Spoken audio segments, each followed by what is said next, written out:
So I'm going to start over and say welcome, everybody, to the Ethan Allen Homestead Museum. My name is Angie Grove. I'm the executive director here, and welcome to our free monthly lecture series. This is a program that's been going on for over 20 years. I don't know if John Devino's not in the room. He'd be able to tell me the exact year. It's around 25 years where we have given a free public lecture every month. For 11 months of the year. We take December off. So welcome to the May 2025 version. Before I introduce our speaker today, I want to let you know about some of the other events we have coming up. So first up on our schedule is going to be on June 5th, which is a Thursday night. From 6 to 7:30 p.m., we are going to have a new exhibit open house where you can talk with the curator, who is me, and all the artists that did our new exhibit, Voices of the Revolution. The exhibit is untold stories from the Revolution that is interpreted by local artists. There were 10 different artists and art organizations that we worked with to put up that exhibit. So that is a free event to come to the open house and meet the artists on June 5th. Then we have another reenactment coming up on June 21st and 22nd with Warner's Regiment, the original Green Mountain Boys. They'll be here with their muskets, cooking it over an open fire, doing all of the leather working and basket weaving and all of that stuff. So come check that out as well. And that weekend on June 22nd is our June free monthly lecture. And that is going to be a program called Health and Hygiene in the Continental Army by Skye McCarris, who's the lead educator here at the museum as well.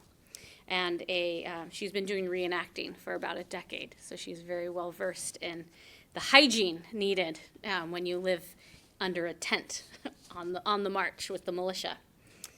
Okay, but today we have one more thing. I would like to thank our corporate sponsors for this program. Please help me thank North Country Federal Credit Union and Burlington Heritage Ford and Toyota, who give a financial donation so that we can host guest speakers throughout the year. Yeah, thank you. So the guest speaker that they've allowed us to host today is a man named Rob Grandchamp. And I'm going to tell you a little bit about him and a little bit about what he's going to talk about. And then he's going to tell you even more. So Rob Grandchamp is an award-winning author of 15 different books on American military history. He received his master's in American history from Rhode Island College, and he's currently a senior analyst with the government.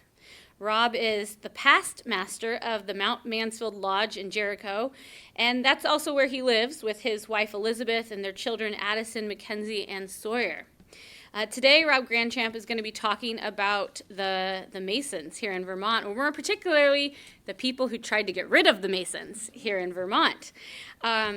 So I'm going to let him go into more detail for that, but I would like to start with a question for Rob, which I don't know if maybe he has the answer for. But one question that I get a lot as the director of the museum is, was Ethan Allen a Mason? And if I Google it, I get very different answers. So Rob, maybe you can clear that up for us today. Well, yeah. I can give you the short answer. More than likely, he took at least one degree. But Dan O'Neill's the real expert. But there's enough circumstantial evidence that Ethan Allen took at least one of his degrees in Connecticut before he came up here. Okay. Well, please welcome Rob Grandchamp. Good afternoon. It's great to be here for probably the 8th or 9th lecture, and seeing some familiar faces in the crowd. And every one of these is a bit different, but this is sort of part 2 of a talk I gave about a year ago here at the Homestead that covered early Masonry in Vermont, sort of how the Masons got here, what they brought to Vermont in the creation of the Grand Lodge. So if you weren't here for that first lecture, it is available through CCTV on YouTube, and I encourage you to go and watch it. But a little recap to bring us to where we're going to go with the talk today. What is Masonry? if you've watched the old movies, the Nicolas Cage National Treasure movies, or any of the Dan Brown books, the Masons have this conspiracy to take over the world, or they're guarding a national treasure. Well, if I knew where a national treasure was, I wouldn't wake up every day at 4:30 to go to work. There is no conspiracies. There are no national treasures. What Masonry is the world's oldest and largest fraternity. With its origins in the stonemason guilds of Western Europe in the 1300s, and the stated mission of Masonry is to take good men and make them better. And they do that through a system of morality that is veiled in allegory, using some of the tools and symbols and sayings from those stonemason guilds dating back to the building of the large cathedrals in Western Europe in the 1300s. The history of Masonry is a history all in of itself, but we're going to focus today on a little sliver of Masonry that came to Vermont during a period before the Civil War that is really quite remarkable. But again, Masonry comes to Vermont really with the first settlers. Out of Connecticut, we have the Chittendens, the Allens, the Robinsons, and they are all Masons. And they bring the fraternity here to Vermont in the 1760s, the 1770s. And because a lot of those early settlers of Vermont are from Connecticut, Masonry today here in Vermont owes a lot of its origins to the Masons of Connecticut. And the work that we do really, unlike other New England states, New York, really parallels what Masonry continues to do in Connecticut today. But after a while of Vermont becoming its own state in 1791, there were a number of lodges throughout Vermont. When you think of a Mason's Lodge, a lodge is a group of men that's really the local chapter of Masonry. So, for example, I'm a member of Mount Mansfield Lodge, number 26. All lodges are named and numbered. And we're in Jericho, and we have members who live in Essex, Jericho, Fairfax, Cambridge. So sort of northeastern Chittenden County area is where most of our members come from. But the lodge is the local chapter. The Grand Lodge is the statewide organization that's in charge of all the subordinate lodges within the state. And unlike other countries, in Europe or elsewhere in the world, in the United States, there's no Grand Lodge of the United States. All 50 states, the District of Columbia, are all their own independent Grand Lodges that don't answer to each other but maintain warm fraternal relations with each other. So the Grand Lodge of Vermont is chartered on October 14th of 1794, a day I know quite well because that is my birthday. And the motto that the Grand Lodge of Vermont adopts is, "The truth is older than the mountains." That's the motto that the early Masons in Vermont adopt. And keep that saying in your mind. The truth is older than the mountains, as we sort of get into the weeds of history here. And Masonry flourished in the early years of the Grand Lodge of Vermont, lodges popping up all over the state. Some of your very prominent early Vermonters, Moses Robinson, Thomas Chittenden, Ira Allen, are all Vermont Masons. And by 1830, there are 73 lodges in Vermont. Masons are involved in many functions of the state. Everywhere from your politicians, your local business owners, business leaders, all the way down to your farmers. Masonry is an organization that embraces men of all walks of life. In a Mason's Lodge, quite literally, everybody is on the level and is equal. Whether you are the governor or whether you are quite literally a farmer right off the farm, out of the barn, everybody is equal in a Mason's Lodge. So the Anti-Masonic movement, how does this come to be in Vermont and embraced in Vermont by really no other state in such a way? Again, Masonry is flourishing in Vermont. By this point, the Grand Lodge is 35 years old as we get into the late 1820s. And this anti-Masonic movement, you talk about a movement traced back to one man. Well, this is quite literally traced back to one man, and that is a fellow named William Morgan.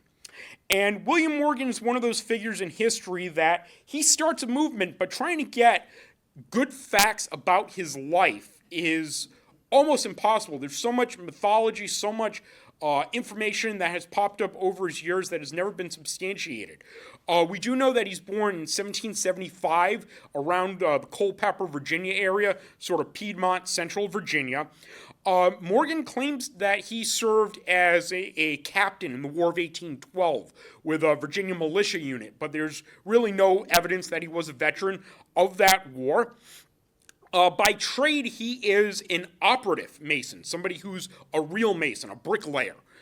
He also is a brewer, runs a beer brewery, and by the mid-1820s, he settled with his family in Batavia, New York, around Lockport, just north of Niagara Falls. And one night, brewing some beer, his brewery catches on fire.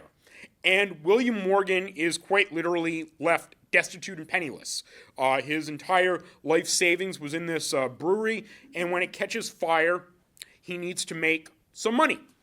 So he needs to come up with some money to support his family, so he decides to write a book, and he titles his book An Exposition of Ancient Craft Masonry. And this is where the facts start to get interesting. Now, he wanted to write a book that would be an expose piece on Masonry. Prior to Google, the internet, not too many folks knew what goes on in these Mason lodges. And Morgan wants to write a book that presumes to reveal any of the secrets of Masonry. Well, I can tell you, secret-wise, if you join the fraternity to learn the secrets, you're going to be very quickly disappointed.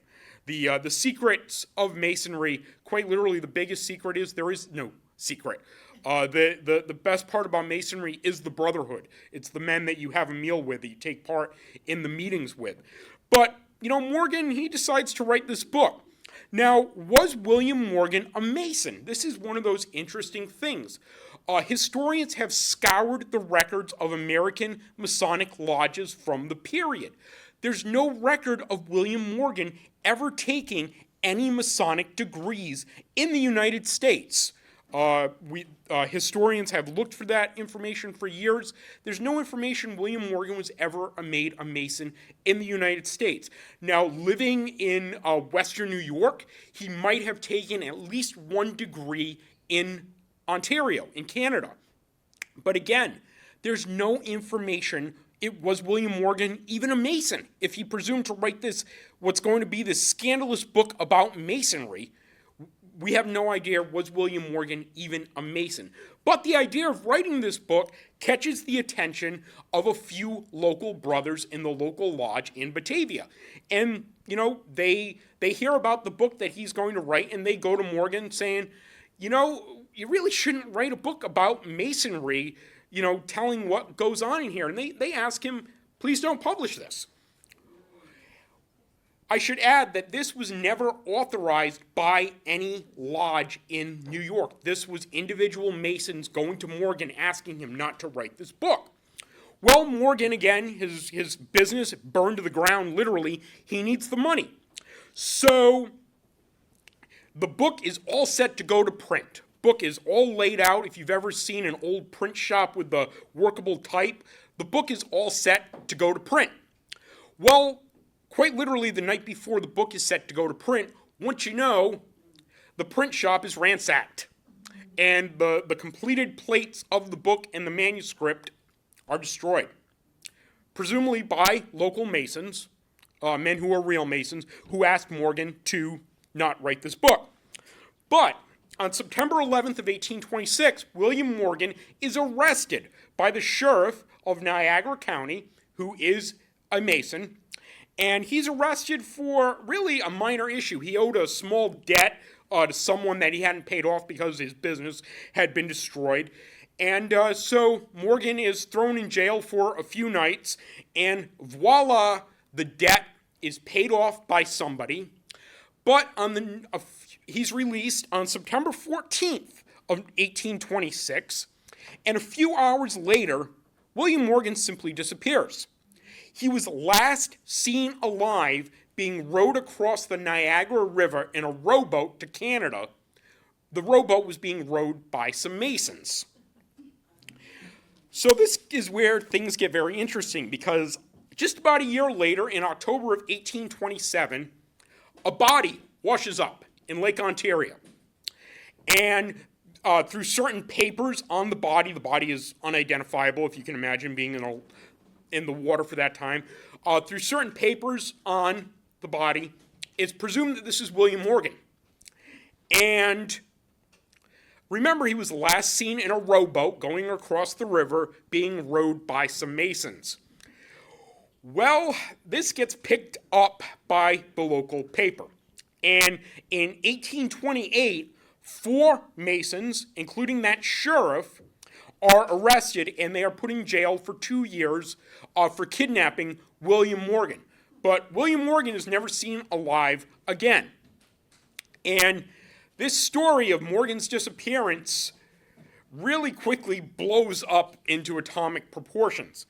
Morgan becomes really a free speech symbol. His death is picked up that the Masons are willing to go out and trash a man's business, the print shop, and kill William Morgan to keep silent. What else are the Masons capable of doing? And this is really picked up by the anti-Jacksonians under John Quincy Adams. John Quincy Adams, his party really picks up on Morgan's death. They point that a lot of Andrew Jackson's followers are Masons. Andrew Jackson, before he became president, he was the Grand Master of Masons of Tennessee. He was in charge of all the Masons out in Tennessee. So this is really picked up by John Quincy Adams and his followers, and things just blow out of proportions very quickly. So much so that the first third party in the United States becomes the Anti-Masonic Party. Quite literally, we had a political party running on this, picking up after William Morgan, and Morgan becomes a hero. The body that they pull out of Lake Ontario, it's buried under a 50-foot monument out there in western New York. And again, nobody knows really whatever happened to William Morgan other than he was last seen alive with the Masons. But that's sort of the national view. William Morgan's death leads to this anti-Masonic movement that's picked up in the 1828 election. Of course, the 1828 election, John Quincy Adams wins the presidency, but the anti-Masonry doesn't go away. It actually grows from there after the 1828 election. And here in Vermont, in 1827, after Morgan's death, Grand Master Phineas White, who's the Grand Master of Vermont, the guy who's in charge of all the Masons in Vermont, he puts out a public statement to the people of Vermont and, reminds people that in the United States, as I mentioned, every Grand Lodge is its own independent body. He says that what happened out in New York, it was unfortunate, but it's just a few bad eggs of Masonry. He lists out all the good things that Vermont Masons have done, proceeds to give a list of very prominent Vermont Masons. At this time, probably the most prominent Vermont Mason is Governor Ebenezer Crafts. He was a member of a lodge up in Craftsbury, where he was from. And really, in Vermont, nothing really comes of it. Other than some editorials in the local newspaper in 1828, but it really doesn't blow up in Vermont until after the election. And why does this movement take off? Why does this happen in Vermont? This is really a case of the haves and the have-nots in the minds of a lot of people at the times. People saw Masons. And even though it embraces men from all walks of life, whether you're Governor Crafts or you're a farmer down the road from the governor, a lot of people, a lot of these rural folks who supported John Quincy Adams and his party in the election, they see this as the Masons are plotting quite literally to take over the government. That Masonry has extended into all aspects of American life, that the prominent men in charge, the powerful, the bankers, the business owners, the wealthy landowners, the politicians, well, they're all Masons. So there must be something going on that these folks are trying to take over. And so in 1828, you have the first rumblings of anti-Masonry beginning in Vermont. Protests against lodges happen in Weston, in Randolph, Vermont. Really, anti-Masonry is concentrated, it's almost strange, it's concentrated on the eastern side of the Green Mountains. This is really where a lot of this is taking place, especially up in the Northeast Kingdom. Caledonia County and Orange County were the two biggest places this is all going on. There's some rumblings of it in Chittenden, Franklin County, but it's really Orange and Caledonia counties where this is really going on. And in those two counties, it's really the Baptists, the ministers in those Baptist churches who are leading the anti-Masonic movement. They were teaching their followers that Masonic beliefs conflict with Christianity. Even though Masonry is not a religion, it does have some religious aspects to it. To be a member, you have to be a man who professes a belief in a supreme deity, whether that is Allah, Buddha, God, whatever, quite literally whatever you believe in, as long as it's something, you can become a member. But they are teaching, these Baptist ministers are rallying their members that Masonic beliefs and teachings go against the church, almost as was done by the Catholic Church in the 1700s with that papal bull. But anti-Masonry really comes out of these Baptist churches and spreads. In 1829, there is a rash of destruction of Masonic headstones in Barnett and Peacham, Vermont. If you go to old cemeteries, you'll see very prominently a lot of Masons have the square and compass symbol engraved on their headstone. A lot of those stones in the Peacham and Barnett areas are destroyed during this part of the movement. So Masons, Vermont Masons, really, start publicly disavowing what's going on. They're telling people, what happened in New York didn't happen here in Vermont. We had nothing to do with Morgan's disappearance. But again, the masses are being riled up by these Baptist ministers, and things are starting to happen. Masons' lodges are starting to close. Masons' lodges are very prominently displayed.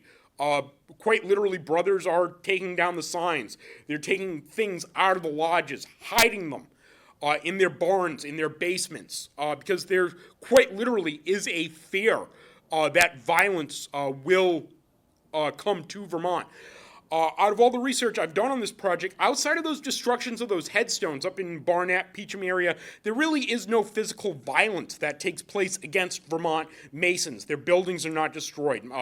People are not assaulted. But it's that threat, it's that very public appearance of when you've got a bunch of people parading by torchlight outside of your lodge, it's not a good idea to have a meeting there that night.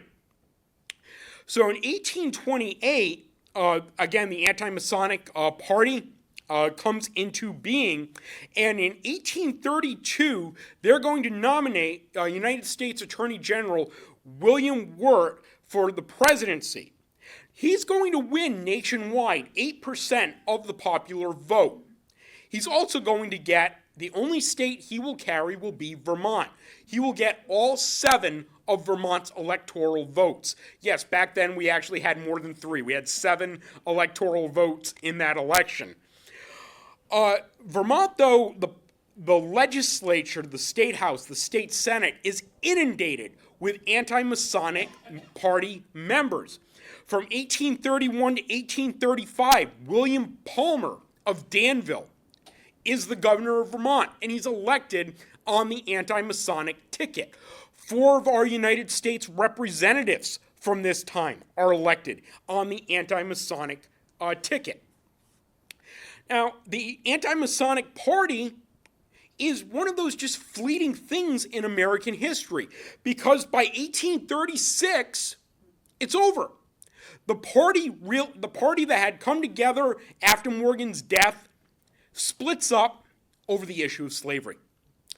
And these people rallied against the Masons, and then the northern faction of that party, the anti-Mason party, split off and starts rallying against slavery, and they turn out to go into the Whig Party, which eventually spurns into the Republican Party with the rise of Lincoln as we head towards the Civil War in the late 1850s.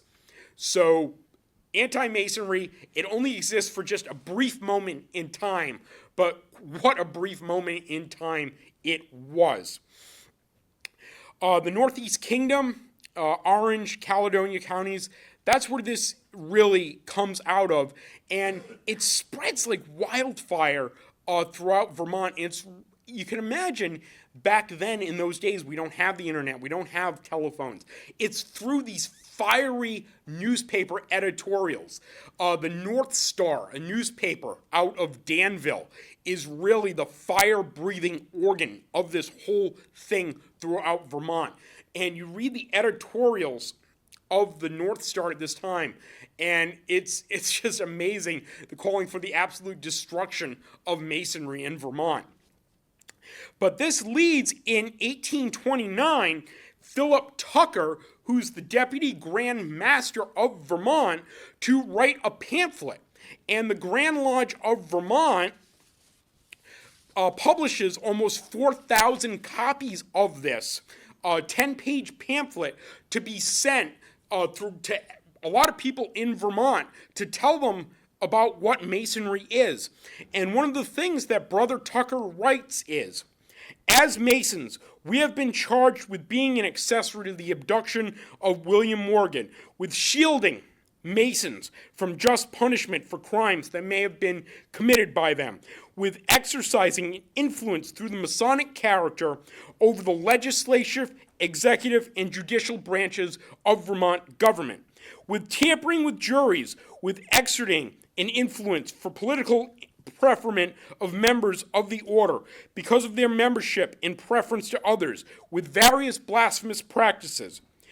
We have been accused with causing the death of a distinguished Mason, lest he should dissolve his connection with the order, with holding sanctioning principles of variance with religion and virtue, and with assumption to power to judge an individual brother by a law known only to ourselves, and to inflict corporal punishment, even to that of death, upon members who do not agree with us.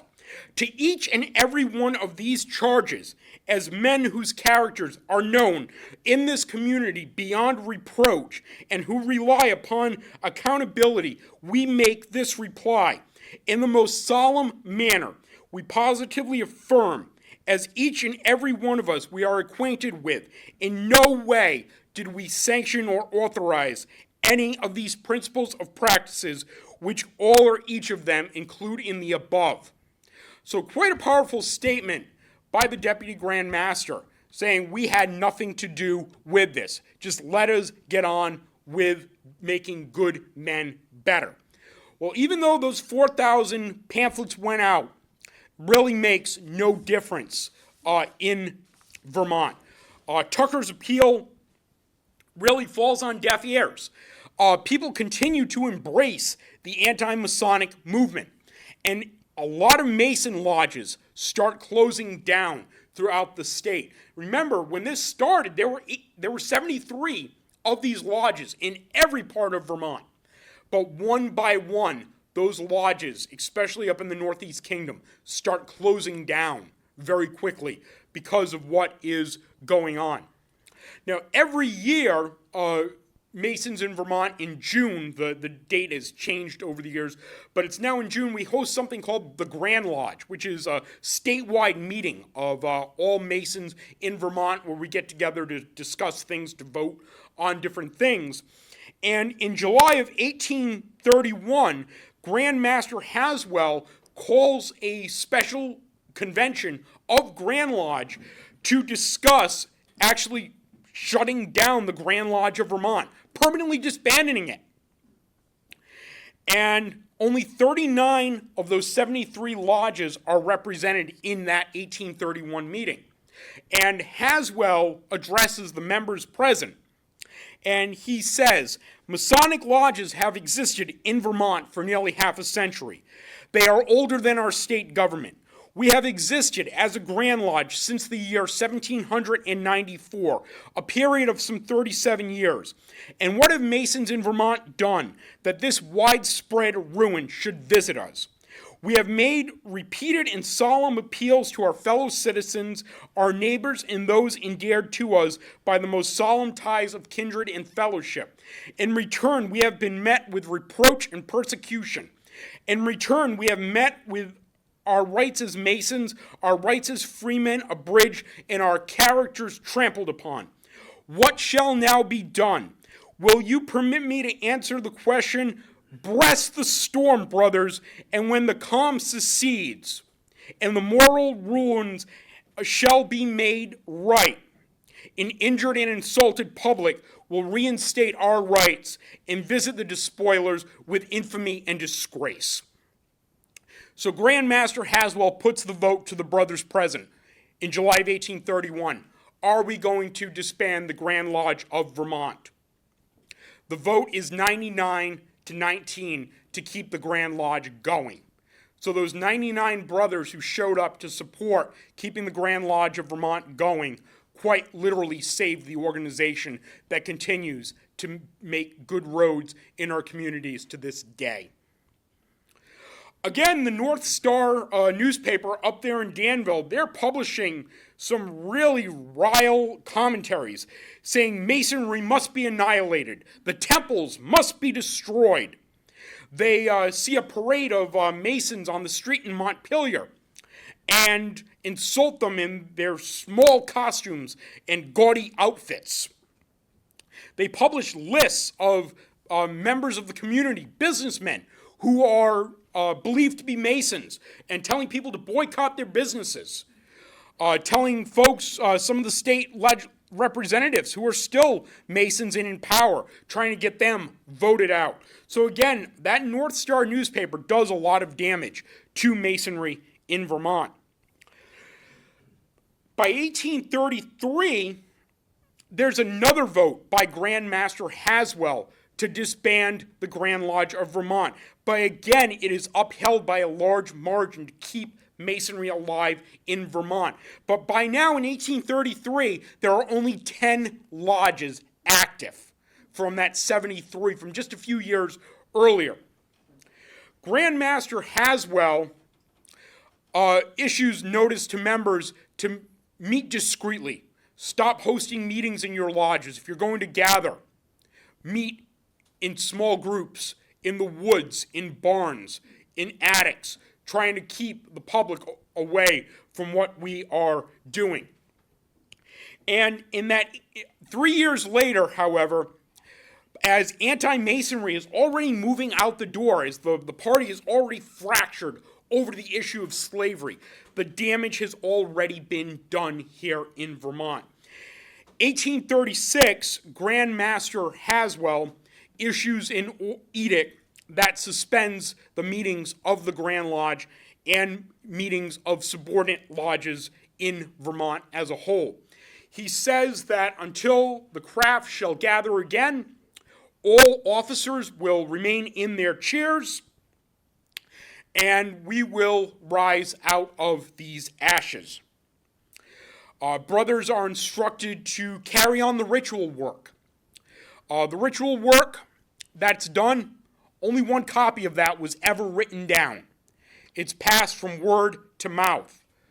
Brothers are asked to continue passing that ritual work along so it is not forgotten.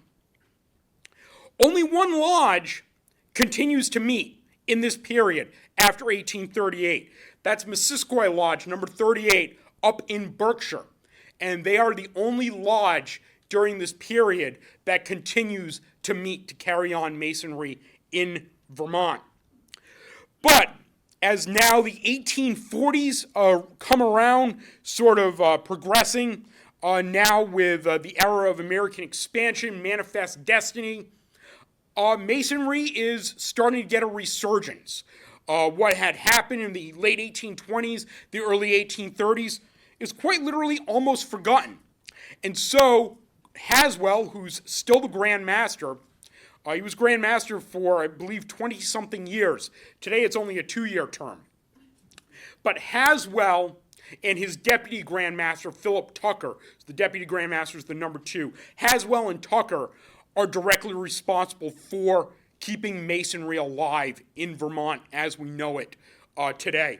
And so in 1845, these two men start to pick up the pieces of where they left off. And they start writing to people who they knew were Masons. And they're asking if people are even still alive. We didn't know where the Grand Lodge records were, the records of the Grand Lodge of Vermont. Brother Haswell doesn't even know if the Grand Junior Warden, who was the number 4 Mason in the state, if he was still alive. No idea what even happened to him. But November 30th of 1845 really begins the phoenix rising from the ashes of Vermont Masonry. Haswell and Tucker on that date really start bringing Vermont Masonry back to life. On January 14th of 1846, those two men gather as many Masons as they can find. They only number 50. And they come back to a special meeting in Burlington. And at that meeting, the charters of 10 lodges are reinstituted.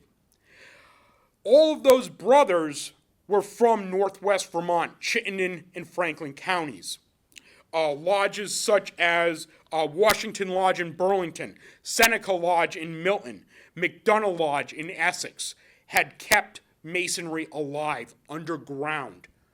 And from there, from those 10 lodges that come together in January of 1846, it quite literally is a phoenix rising from the ashes.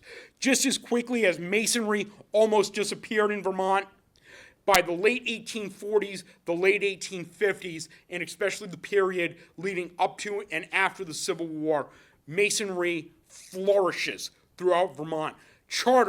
Lodges are chartered all over the state. So much so that by 1875, there's over 100 Masonic lodges in Vermont. A remarkable period in just 20 years. By 1875, there's almost 20,000 men who are Masons in Vermont in over 100 lodges chartered all over the state. And so quite literally, if Haswell and Tucker had not done what they did and keep that organization going, the Grand Lodge of Vermont would have ceased to exist. But circling back to the Anti-Masonic movement, the Anti-Masonic party as a movement, it's one of those things in American history that flashes up and disappears very quickly.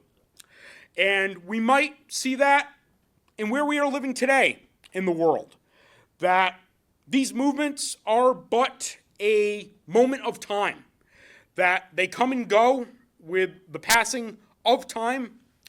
And as Americans, we have a very unique history. And quite literally, as those people did in the 1820s and the 1830s in Vermont, we are living in history right now. Thank you. So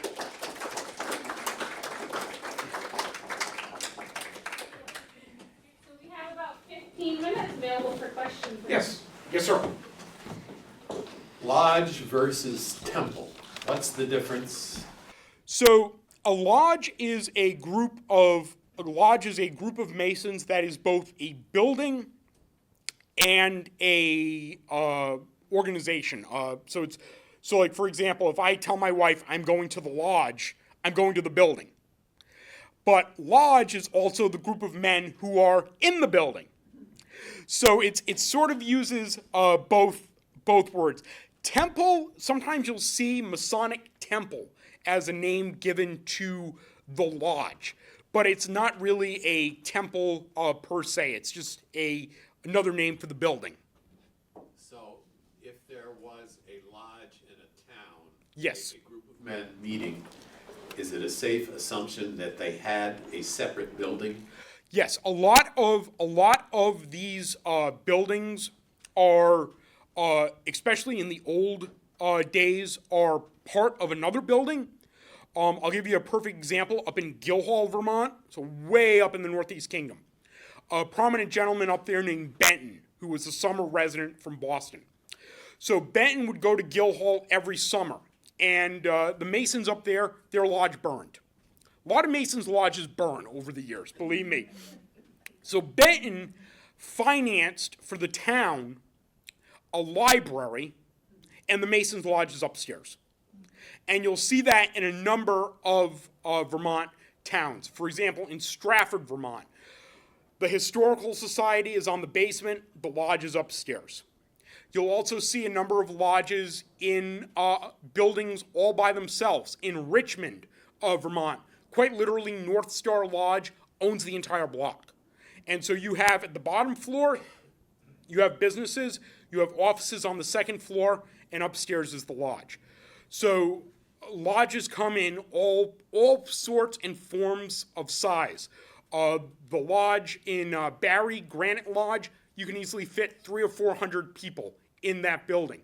If you go to Isle Lamont Lodge up in Isle Lamont, if you fit more than 12 people in that building, it's cozy. So they come in all shapes and sizes. Sir? So, you mentioned the motto is making good men better. Yes. How do you do that? You know, I'm still trying to perfect myself as a man, but it is done, you know, really through having each other's back. You know, of you know, your brothers. If you see something going on, you know, you try to right his wrongs. You try to correct him. You know, to be a better, upright man. And we all have our faults, and we work through those faults to try to make ourselves better. Is this like a confession kind of thing, where you testify to your faults? No, it's you know, it's one of those things that's hard to explain without explaining it. It's one of those things you just figure it out. Yes. So you said that up in the Northeast Kingdom, there were Baptist preachers that were particularly inveighing against Yes. Masonry. What was it in particular that why the Baptist preachers? What were they focusing on in particular? Like, what's the connection? So they felt much like the Catholics did prior that they felt that Masonry was a religion rather than having aspects of religion as part of the ritual work, and that they felt Masons were teaching a religion that was against Christian teachings. You know, at this time, you also have to remember there's a lot of different movements going on. We have the Millerites, we have the Mormons, we have all of these different religious organizations, and they're really all trying to get members. You know, so it was, there's a great book called The Burned Over District about religion in Western New York during this period. And there's just so many movements going on. And I think they really saw it as, oh, they're trying to get members. Well, you know, instead of going to the lodge, you should be here listening to my sermon about the world's going to end on this date and go sell everything like the Millerites out in New York. But very, very passionate ministers up in Caledonia County. If you want to pick one town where this was ground zero, it's Danville. Like Danville is the anti-Masonic capital, not just of Vermont, but of the United States, because those editorials coming out of the North Star are printed all over the United States. Sir? Quick question. We toured a museum a couple of weeks ago, a former tavern, and our tour leader demonstrated pulling window shades out of the wall down at the ground level, and made the claim that they were secrecy shades pulled out to keep people from peeking in on Masonic meetings. Does that make sense to you? It actually does. So over in Moulton Borough, New Hampshire, there's a building on the corner there of Route 25 and I think it's 119, but it's now the Old Country Store. But at one point, it was the town hall, and so you were asking about Mason buildings. So at one point, the building's now a gift shop, but at one point, downstairs was the town hall and post office, upstairs was the lodge, and they had those, what might be called Indian shutters, like interior shutters, to, not let any light in as to what's going on up there. But if you want a good example of that in Moulton Borough, New Hampshire, you can find that. Sir? So you're saying that there were no secret handshakes or symbols or any of that stuff? Like, on the dollar bill, they say that the pyramid with the eye in it was some evil Masonic thing, or I don't care if it's evil or just, it does seem that they had some sort of secrecy, as you just said. Well, there are some secrets that Masons will take to the grave, but I can tell you the dollar bill, all that is Dan Brown, whack-nut conspiracy theory stuff. If the dollar bill, believe me, I don't have a printing press in my basement running dollar bills. So all the anti-Masonic stuff started in Vermont? So it starts in Western New York in Batavia with William Morgan, but then it spreads. Vermont is really just the big. Pennsylvania, it was really large as well, but no other state embraces this as much as Vermont, to the point of electing a governor and 4 U.S. representatives and giving their electoral votes to the Anti-Masonic Party candidate. Vermont does it better than any other state at this point. So, sir. Yeah, could you say, thank you for this, you say a little bit more about the anti-Mason movement and then its relationship to the anti-slavery movement? Yes. And that process? Yeah, so by 1836, we've got we backtracked the Compromise of 1820, the expansion of the Fugitive Slave Act. Missouri comes into the Union as a free state, 3630 line. Maine comes in as a free state. We're doing one compromise after another, trying to keep the balance of slave and free states, representation in the Senate, in the House of Representatives, 3/5, all that stuff. But as we move into the 1830s and the 1840s, it's really becoming apparent we just are not going to compromise our way out of this anymore. We are becoming two separate countries. The North, freedom, the South, slavery. And the Anti-Masonic Party existed in the moment. It was embraced by John Quincy Adams in Massachusetts, Thurlow Weed in New York. They brought their functions together to fight Andrew Jackson. And it really only succeeded for 4 years because 1832, Jackson is elected anyway and reelected in 1836. So it's a party of the moment, and it tries to hold together. But by 1836, the wheels are really in motion. That slavery is going. There's gonna be a time where we can't compromise out of slavery. And the northern members of this party, keep in mind, John Quincy Adams becomes a very vocal anti-slavery U.S. representative. He actually is probably a better U.S. representative than he is a one-term president. And so when he's a representative, that leads to the gag rule in Congress about not speaking out against slavery. And so John Quincy Adams gets his followers and really transforms his branch of the Anti-Masonic Party into the Whigs, which leads to the Republicans, and we're really getting. I could be here for 2 hours giving antebellum U.S. history, and if you don't mind, I'll give that. But my wife might want me home for dinner. Yes, sir. I'm kind of curious how somebody became a Mason. They would apply. Did they have to go through a screening process? Was there ritualistic things that they needed to incorporate? So Masons don't recruit. So if you, for example, you wanted to become a Mason, you would have to come to us and say, hey, I want to be a Mason. There'd be an investigation process, and there's an election, and to be elected, you have to be unanimously elected. If there's one, so you might hear the old term blackballing. So in a ballot box, there are white balls and black balls. And if you get white balls, you get elected in. If you get one black ball, you don't become a member. My brother was a Mason and he had a ring. Okay. And my first thought, and then the other thought was, now it's sort of just left me, waiting for my turn. Charitable work. Didn't Masons do charitable work? Yes, Masons even today do lots of charitable work. The Shriner Hospitals, for example, probably the best known example of that. My lodge, we do a lot of charity work in the Jericho, Essex area. For example, tomorrow we're hosting the Memorial Day Parade in Jericho and Underhill. We've been planning that for a few months. We donate a lot of money to the local food bank, Shriners Children's Hospitals. Again, not getting into the weeds, Shriners are part of Masonry, but that's just an example of what they do and donate a lot of money to help good organizations. What state was your grandfather a member of? Massachusetts. So the best bet is to get in touch with the Grand Lodge of Massachusetts. One thing about Masons, they like keeping records. I know in Vermont, we have records going back to the 1790s. So more than likely, contact the Grand Lodge of Massachusetts.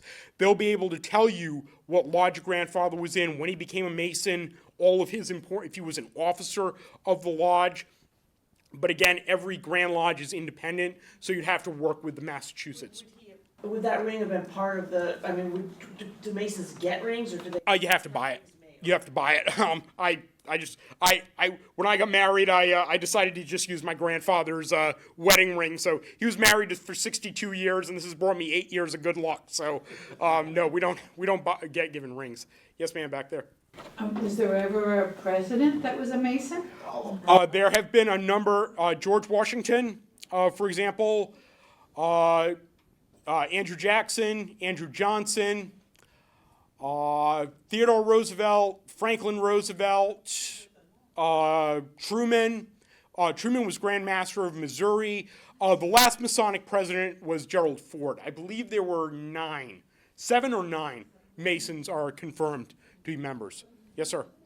So that's very encouraging to me, because when you said that John Quincy Adams was this big liberal and Jackson was probably one of the worst presidents we've ever had, I thought, well, were Masons all racists? But that apparently was not the case with the latter people, anyway. So during the early part of Masonry, there was very much a race issue. African Americans were excluded in Massachusetts at the beginning. So African American gentleman called Prince Hall from Boston, he started he went to petition the local White Lodge. They wouldn't let him in because he was a free man, African American, and so he started his own version of Masonry called Prince Hall Masonry. Very much today, some African Americans follow the Prince Hall line, but we have in Vermont, as long as you are a man, freeborn, of lawful age, and elected on a unanimous ballot, you can become a member. We don't see color, we don't see religion, as long as you profess a belief in a supreme being. You do see gender. It is a fraternity. Yeah.